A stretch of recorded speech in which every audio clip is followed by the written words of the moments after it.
This message is not for everyone. If you have never lost anything, if you have never been separated from someone you loved, if you have never felt your old self die quietly while the world kept moving, then this is not for you. Scroll away.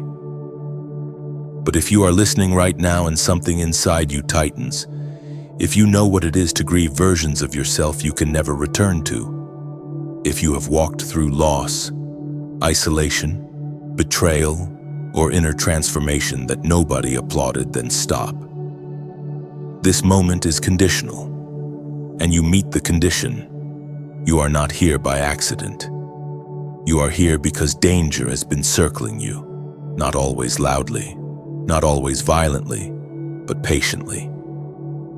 You sensed it in the way doors closed without explanation. You felt it in the way relationships dissolved once you started changing. You noticed it when familiar comfort stopped working and distractions lost their flavor. Something has been pressing on your spirit, urging you to wake up. This is not paranoia. This is discernment being activated. You have been carrying weight that others could not see.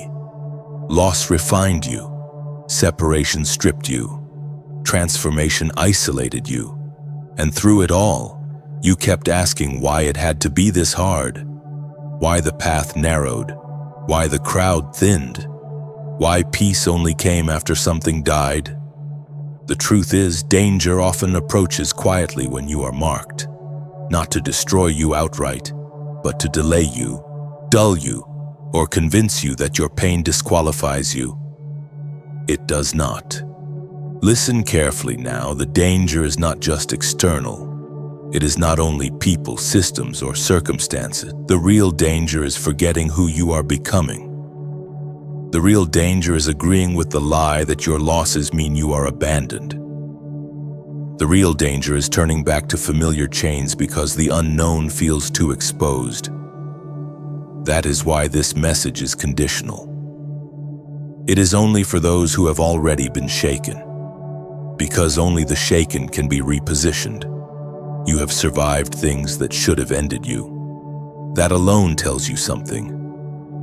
You were not preserved for comfort.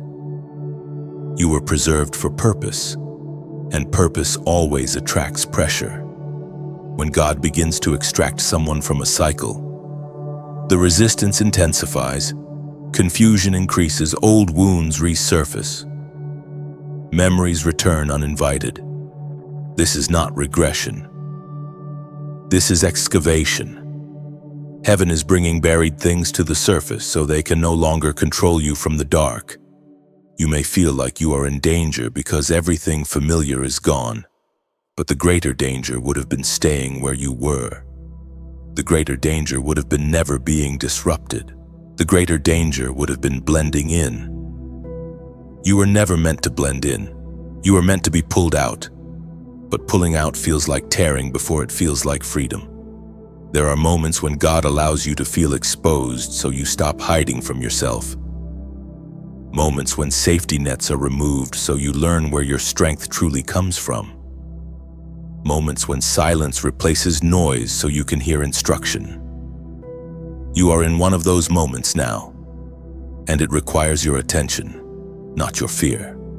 The ancient writings remind us that renewal does not come to those who rush back to comfort, but to those who learn to wait, endure, and trust in the middle of uncertainty. It is written in the book of Isaiah, chapter 40, verse 31. But those who hope in the Lord will renew their strength.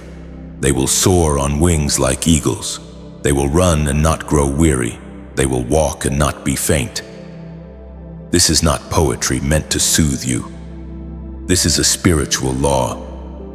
Renewal follows reliance, not control. If you have experienced loss, it is because something had to be cleared. If you have experienced separation, it is because alignment required distance. If you have experienced inner transformation, it is because the old structure could not carry what is coming. Danger shows up when transition is real, and the fact that you feel it means movement is already underway. Do not rush to label this season as punishment. Conviction is not condemnation. Pressure is not rejection.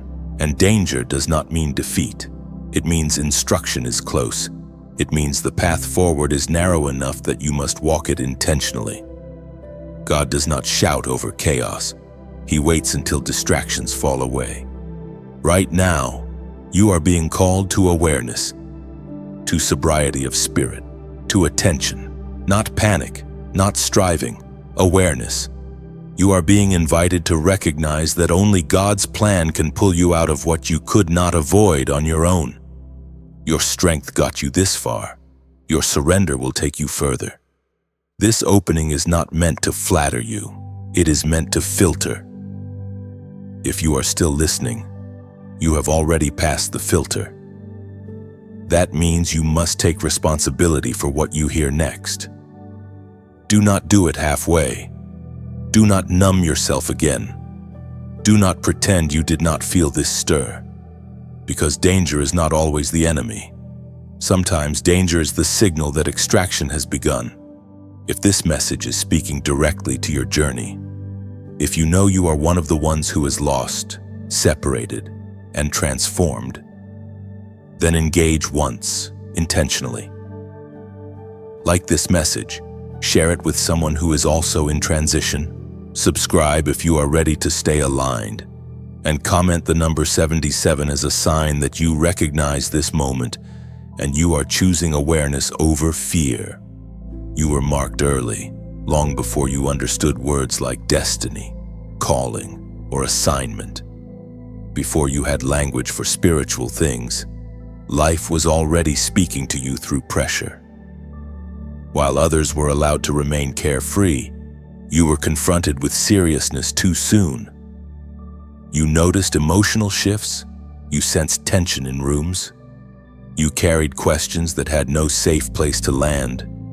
That was not imagination. That was awareness activated ahead of schedule. Darkness never acts without intention. It observes patterns, studies potential, and targets trajectories. It looks for those whose future presence will disrupt established cycles. That is why your early years felt intense. That is why joy often felt fragile. That is why you learned caution before confidence. You were not unlucky.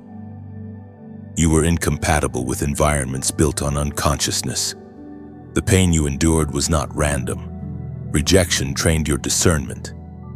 Isolation strengthened your inner life. Loss taught you impermanence before others learned attachment. You were shaped internally while others were still forming externally. You became reflective, inward, and observant not because you wanted to be different, but because circumstances demanded depth. You were confronted early because something in you needed to wake up early. Confusion was introduced to make you doubt your instincts. Fear was applied to make you second-guess your voice. Shame attempted to make you hide your sensitivity.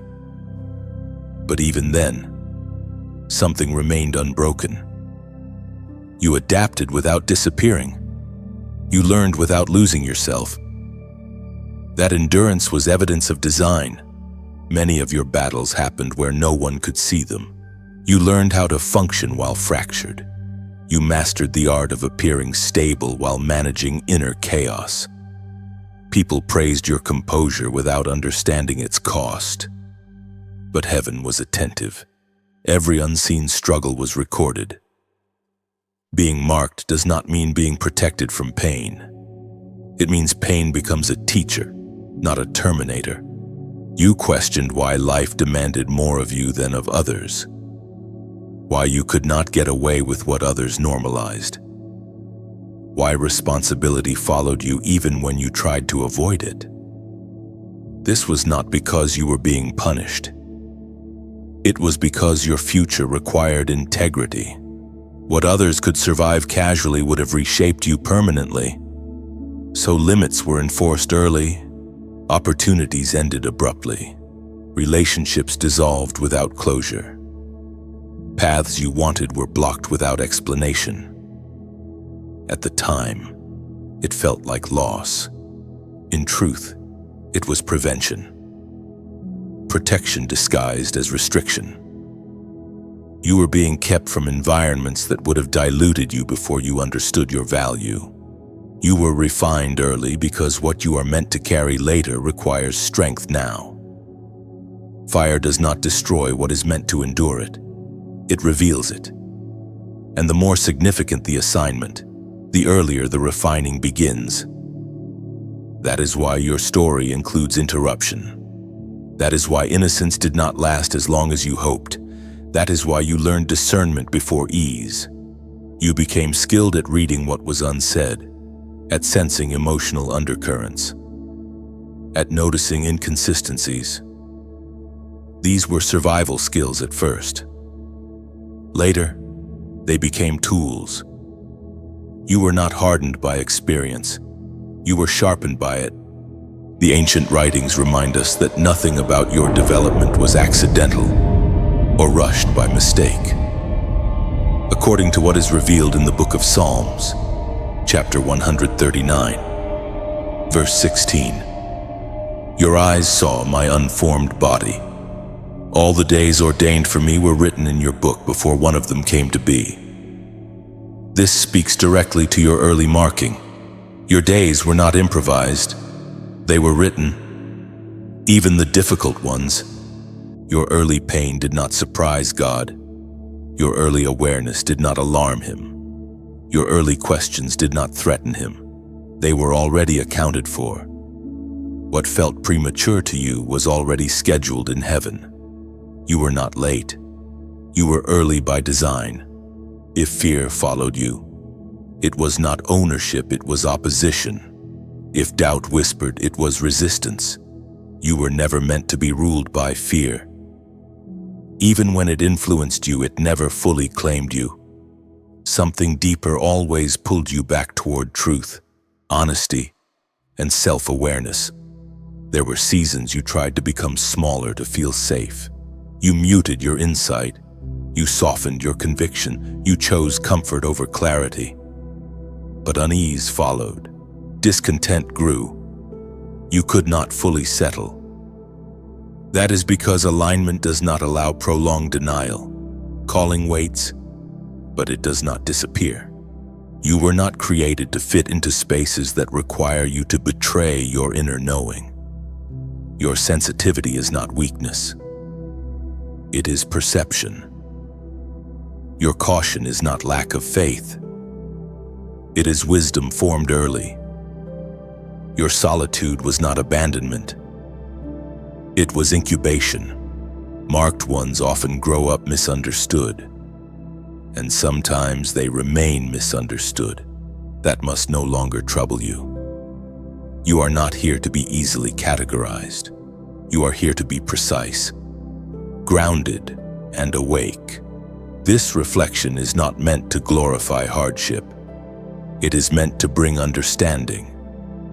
You were marked early because time matters, because your life will intersect with others at critical moments, because your clarity will provide stability where confusion once ruled, and because what lies ahead requires depth that cannot be learned quickly. You are not delayed. You are prepared. You are not broken. You are formed. And as the story continues to unfold, what once felt like unnecessary weight will reveal itself as necessary strength. Strength built early, on purpose, and with intention. There comes a moment when heaven interrupts your timeline. Not gently, not politely, but decisively. You feel it as disruption. Plans unravel, certainty collapses. What you thought was stable suddenly reveals cracks. This is not punishment. This is intervention. God does not interrupt lives that are going nowhere. He interrupts trajectories that are about to settle below their calling. You are in that moment now. This is the point where confusion sharpens instead of fades, where pressure increases instead of resolves. Many mistake this for failure. It is not. It is exposure.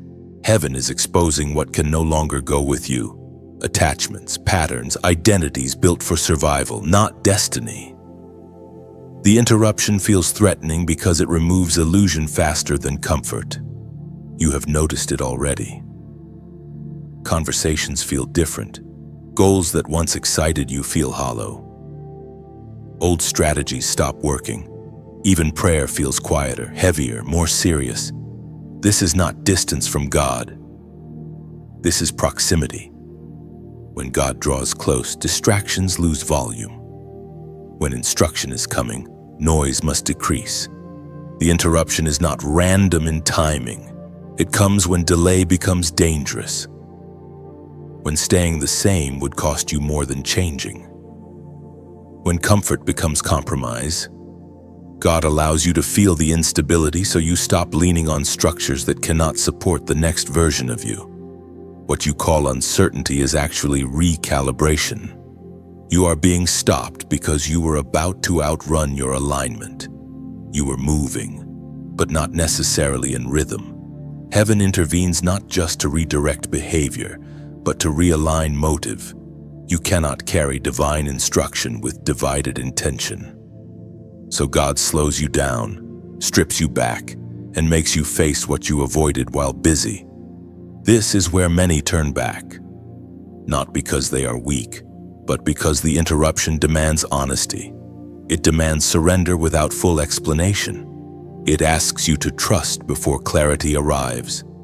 And that is uncomfortable for those who survived by control. But control is no longer your covering. Awareness is. You may feel like everything is on hold, as if heaven pressed pause while the world keeps moving, when that feeling is accurate. Pause is not denial.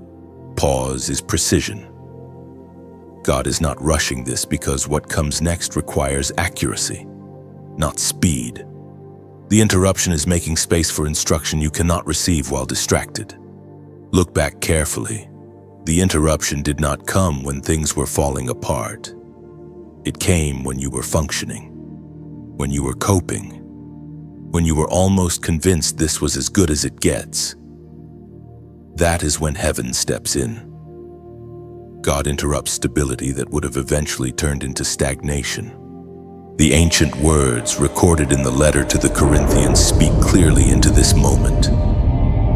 The apostle reminds us in his first letter to the Corinthians, chapter 10, verse 13. No temptation has overtaken you except what is common to mankind. And God is faithful. He will not let you be tempted beyond what you can bear. But when you are tempted, He will also provide a way out so that you can endure it. The interruption is the way out, not out of difficulty, but out of destruction disguised as familiarity. This interruption exposes the trap you could not see while moving. It reveals where you were tolerating less than alignment. It confronts patterns that survived simply because they were familiar. God does not shame you for not seeing it sooner. He simply stops you before it costs more. You may feel a sense of urgency now, a pressure to decide, to choose differently. That urgency is real. Delay here is not neutral. Delay is agreement with drift. Heaven is not forcing you, but it is warning you. You are close enough to destiny that wrong choices carry heavier consequences. This is where discernment must replace emotion. Feelings will fluctuate. Fear will suggest retreat. Comfort will argue for delay. But discernment sees further. Discernment understands that the interruption is not the end of momentum, it is the correction of it. You are being invited to listen differently, to pray without agenda, to sit without distraction, to notice what surfaces when noise is removed. What rises now is what must be addressed. God interrupts not to confuse you, but to clarify you. There is instruction hidden in the discomfort. There is direction buried in the delay. There is mercy wrapped inside the pressure. But you will only recognize it if you stop fighting the interruption and start asking what it is trying to save you from. This is the moment where heaven asks for cooperation, not performance. Honesty, not image. Surrender, not strategy. You do not need to fix everything at once. You need to choose awareness over avoidance. If this interruption resonates with your spirit, if you recognize this pause as more than coincidence, I want you to comment this short phrase: "I am listening." This is not for the algorithm. It is a declaration. It means you are choosing awareness instead of distraction. It signals that you are open to instruction, not just relief. Writing it grounds the decision internally. It marks the moment you stopped resisting the pause and started receiving from it. You are not behind. You are being positioned. The interruption is not removing your future, it is protecting it. And what comes next will only make sense if you honor this moment fully, without rushing past it. You are standing at the edge of decision now, not a loud crossroads filled with obvious signs, but a quiet inner threshold where obedience and delay feel almost identical. Nothing external is forcing you. Life appears functional. You are still moving, still producing, still surviving, and yet inside, something is tightening. Time feels heavier. Choices feel sharper. You can sense that neutrality is no longer an option. This is one of the most critical moments for someone who is chosen. Not because danger is obvious, but because comfort is deceptive. Delay does not scream. It whispers. It tells you there is still time, that you can revisit this later, that waiting is wisdom, but delay is rarely passive. Often it is obedience postponed long enough to become disobedience disguised as patience. You are not being asked to make a public declaration. This is an internal alignment, a private decision that reshapes direction more than behavior. It is about who you listen to when no one is watching, about what voice carries authority when fear, logic, and habit all speak at once. You already sense what obedience will require. That is why hesitation feels heavy. Obedience will cost you familiarity. It will require releasing things that still validate you but quietly drain you. It will require walking away from options that look acceptable on the surface but feel wrong in your spirit. And that threatens the version of you that learned to survive by managing outcomes. Delay feels safer because it postpones loss. But it also postpones protection. Obedience activates covering. Delay keeps you exposed longer than necessary. This is not punishment. It is alignment mechanics. Certain protections only engage once you move. You may notice resistance increasing now. Old habits resurfacing. Old voices regaining volume. Old doubts repeating themselves with new logic. This is not coincidence. When a real decision approaches, opposition does not always arrive as chaos. Sometimes it arrives as distraction, fatigue, overthinking, reasonable excuses. This is where many lose momentum, not because they choose wrongly, but because they choose later. Later slowly becomes never. And never almost always feels justified in the moment. You were not led here to hover indefinitely. You were led here to decide. Heaven has not given you full clarity because full clarity is rarely necessary for obedience. You have enough light for the next step. Faith does not mean certainty. Faith means movement in the presence of incomplete information. Waiting for total assurance is often a subtle form of control. The longer you stand here without choosing, the more tension you will feel. Not because God is pressuring you, but because your spirit was not designed for stagnation. When you stop moving forward, you burn energy simply maintaining position. That exhaustion you feel is not from doing too much. It is from being undecided too long. The ancient words recorded in the book of Proverbs speak directly into moments like this. According to what is revealed in the book of Proverbs, chapter 3, verse 5, Trust in the Lord with all your heart, and lean not on your own understanding. This verse does not condemn understanding. It puts it in its proper place. Understanding follows trust. It does not precede it. Leaning on your own understanding will always favor delay, because understanding demands proof. Trust responds to instruction. You are being asked to trust before you can fully explain why. That is not recklessness. That is alignment. Choosing obedience does not mean everything immediately becomes easier. It means everything becomes clearer. Resistance may still appear, but confusion will lessen. Anxiety may still surface, but direction will stabilize. Peace does not come from comfort. It comes from agreement with God. You are not being tested to see if you are worthy. You are being positioned to walk in what was already prepared. Being chosen does not remove choice, it intensifies it. The higher the calling, the narrower the margin for hesitation. This decision point explains why rest has been elusive, why distraction no longer works, why familiar escapes feel empty. Your spirit is ready to move, but your habits are negotiating. That internal tension will not resolve through distraction. It will resolve through alignment.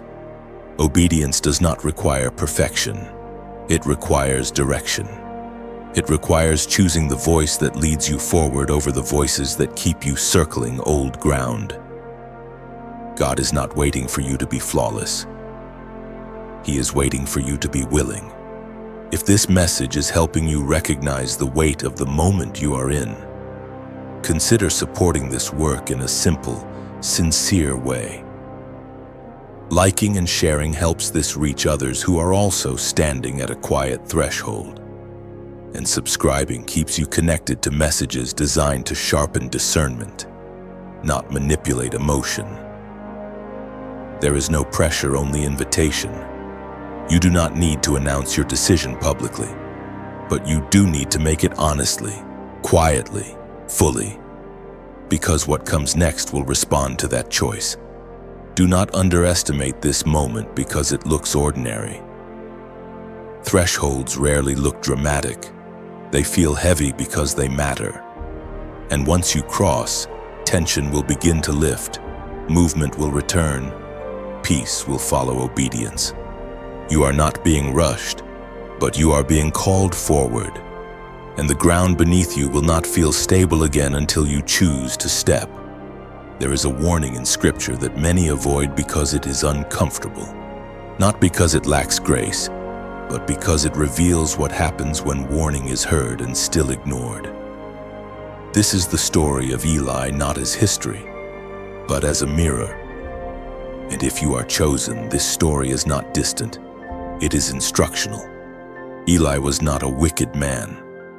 That is what makes the story unsettling. He was a priest, a leader, a man who served in the presence of God for years. He knew the rituals. He knew the language of worship. He recognized the sound of God's voice well enough to guide a young boy named Samuel to respond correctly when God called. Eli was spiritually literate, but he was spiritually passive where it mattered most. His sons, Hophni and Phinehas, were abusing their position. They treated sacred offerings casually. They exploited people who came to worship.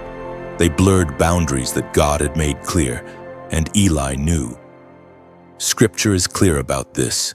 He heard reports. He saw patterns. He even confronted them verbally. But confrontation without consequence is not obedience. It is delay wearing religious language. God warned Eli more than once. The warnings were not vague. They were specific, clear, direct. God sent a man of God to speak to Eli. Later, God spoke again, this time through Samuel. Mercy did not whisper once and disappear. Mercy returned, repeatedly. But Eli did not act decisively. He did not remove his sons from power. He did not protect what was holy. He chose relational comfort over spiritual responsibility. This is where the danger lies for those who are chosen, not in rebellion but in tolerance. Tolerance of what God has already named as misaligned. Tolerance of patterns that erode reverence slowly. Tolerance of behavior because it is familiar, emotional, or inconvenient to confront. Eli's failure was not ignorance. It was hesitation. He knew what was wrong. He simply did not want to do what obedience would cost him. And the cost of delayed obedience is always greater than the cost of immediate obedience. The warning reached its final form when God spoke through the young voice of Samuel. It was not harsh. It was final. The season of warning was ending, and the season of consequence was beginning. Scripture records it plainly. The Spirit spoke through the prophet Samuel in the first book of Samuel, chapter 3, verse 13. For I told him that I would judge his family forever because of the sin he knew about. His sons blasphemed God, and he failed to restrain them. Read that carefully. Failed to restrain, not failed to love, not failed to pray, failed to restrain. There are moments when restraint is obedience, where action is protection, where mercy requires firmness. Eli still did not move. He accepted the word. He acknowledged God's righteousness. But acceptance without repentance does not stop consequence. Agreement without action does not alter outcome. And eventually, what God warned about unfolded fully. His sons died on the same day. The ark of God was captured. Eli himself fell backward, broke his neck, and died when he heard the news. Not because God was cruel, but because warning was ignored too long. This story is not here to frighten you. It is here to awaken you.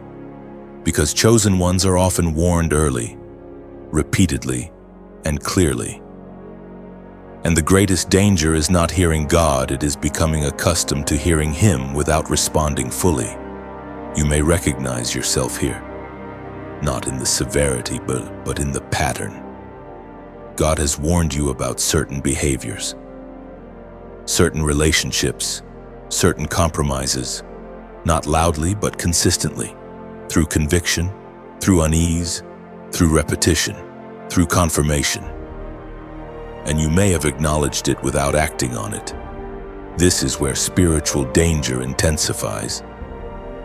When warning becomes familiar, when conviction becomes background noise, when delay becomes habit, mercy does not disappear suddenly. It withdraws slowly after being resisted repeatedly. Eli's story teaches that leadership does not excuse passivity. Calling does not cancel responsibility. Love does not override obedience. And silence, when God has commanded action, becomes agreement with decay. You are not being accused here. You are being invited to course correct before consequence replaces warning. This is not coincidence. This is divine intervention. The fact that this message is reaching you now means the door is not closed yet. Conviction is still present. Awareness is still active. But hear this clearly, warning seasons do not last forever.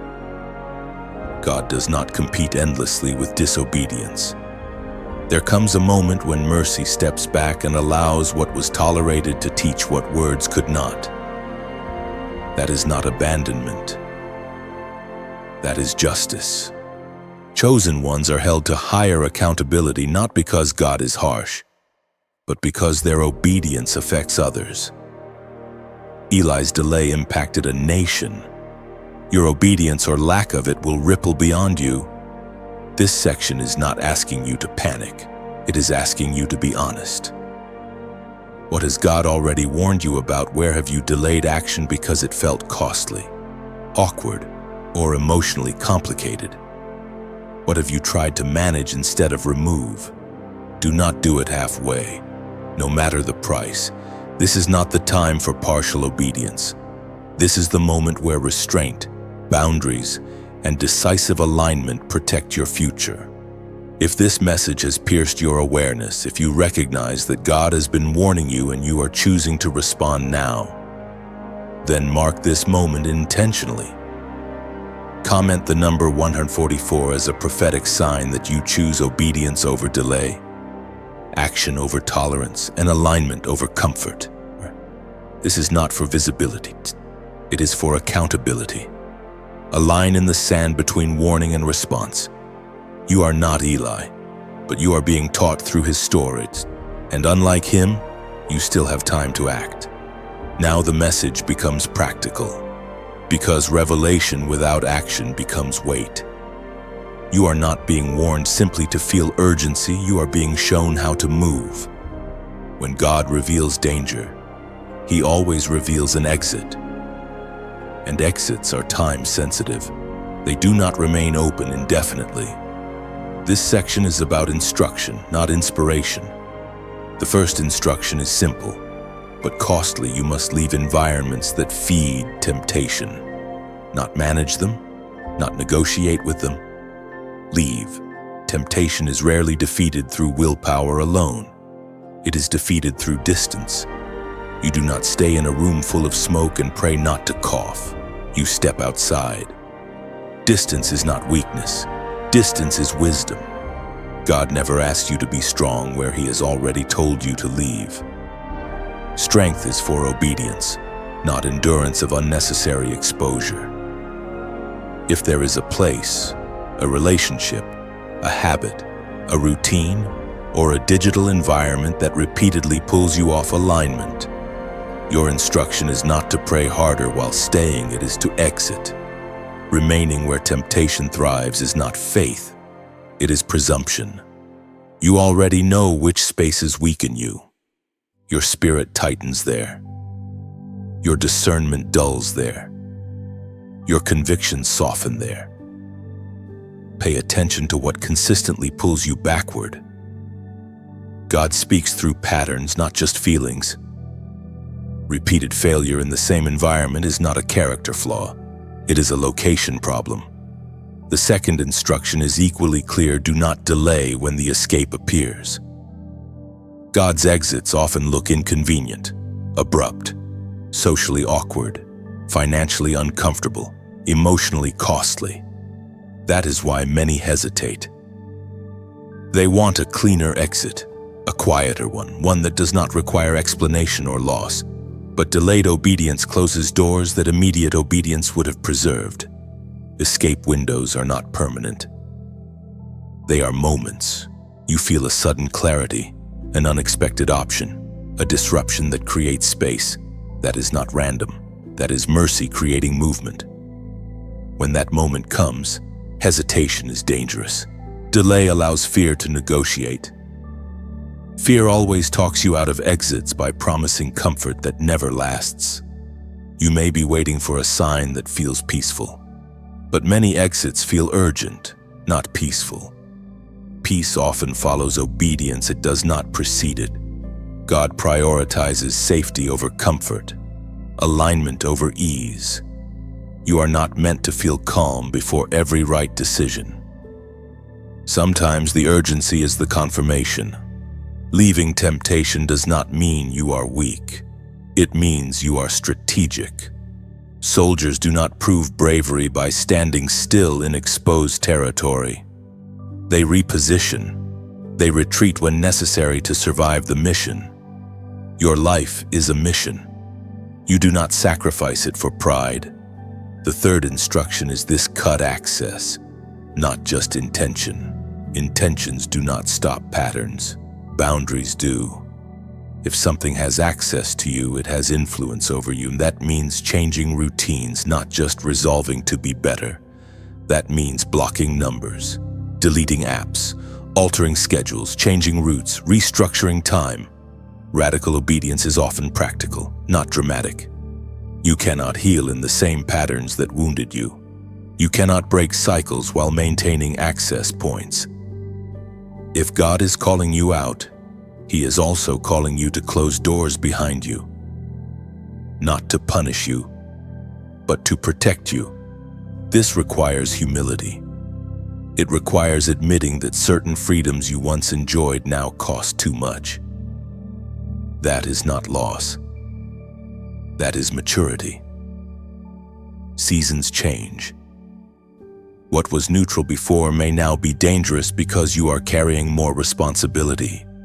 The ancient words recorded in the book of Proverbs offer instruction that is direct and unsentimental, according to what is revealed in the book of Proverbs, chapter 4, verse 14.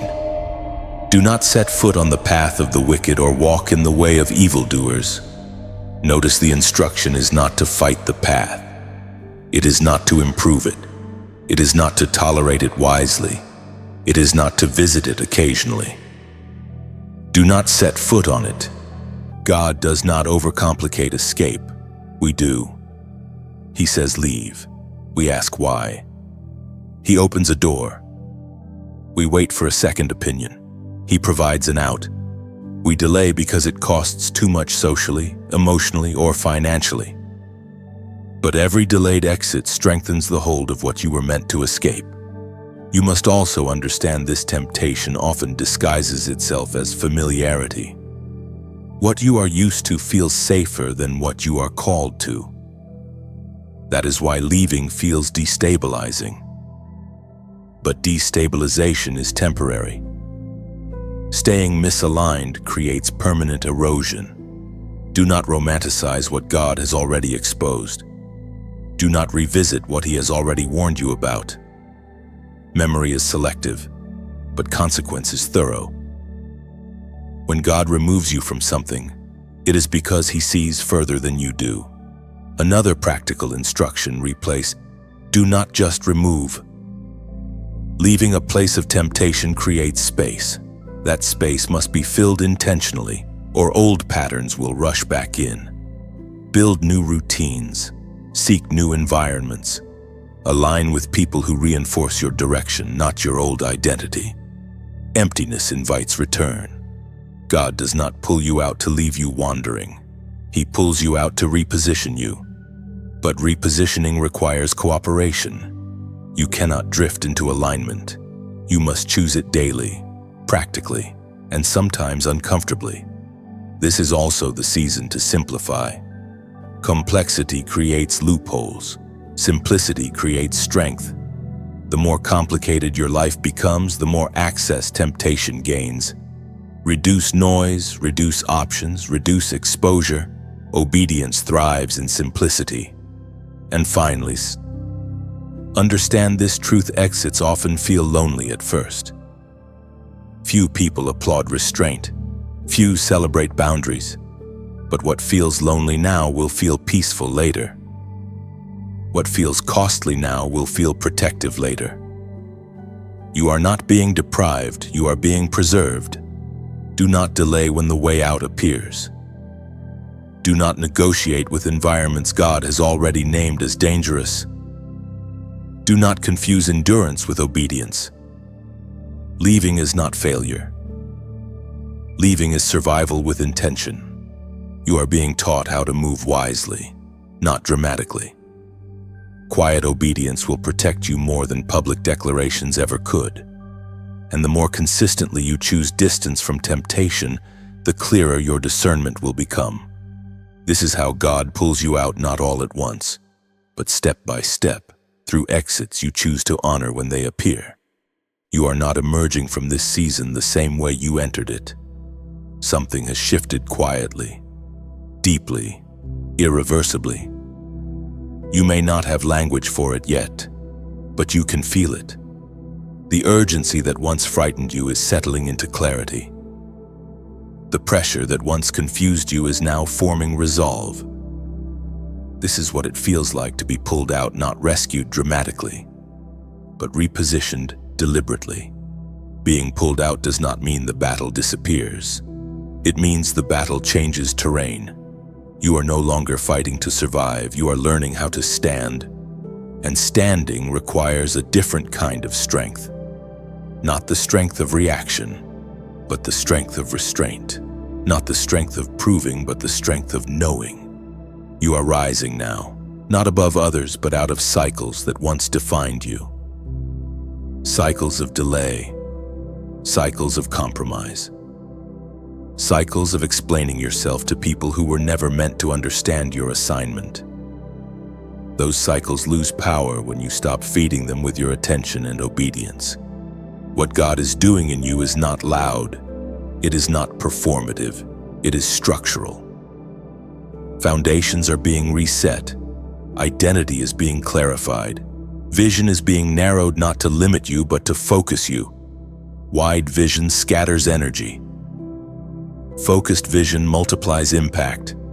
You are becoming someone who moves with intention, someone who listens before reacting, someone who discerns before agreeing, someone who no longer mistakes urgency for fear or silence for absence. God is closer now than he was when everything was noisy, and closeness brings responsibility. You are no longer permitted the comfort of unconscious living. You see too much. You know too much. You have been pulled out far enough that returning would cost more than moving forward. That is not pressure, it is progress. Growth always removes the illusion of neutrality. This is where many feel lonely, not because they are abandoned, but because their alignment has changed. Old conversations feel shallow. Old distractions feel heavy. Old validations feel empty. That is not arrogance, that is recalibration. When your frequency changes, resonance changes too. Do not grieve what no longer fits. Gratitude for what was does not require attachment to what is over. You can honor past seasons without re-entering them. God is not asking you to despise where you came from. He is asking you not to live there anymore. You are being commissioned quietly, not with titles or applause, but with trust. Trust that you will obey without being watched. Trust that you will choose integrity when compromise is easier. Trust that you will walk away when ego wants to stay. This is what it means to be marked and protected. Protection does not always look like walls.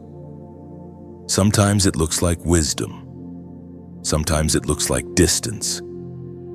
Sometimes it looks like the ability to say no without explaining yourself.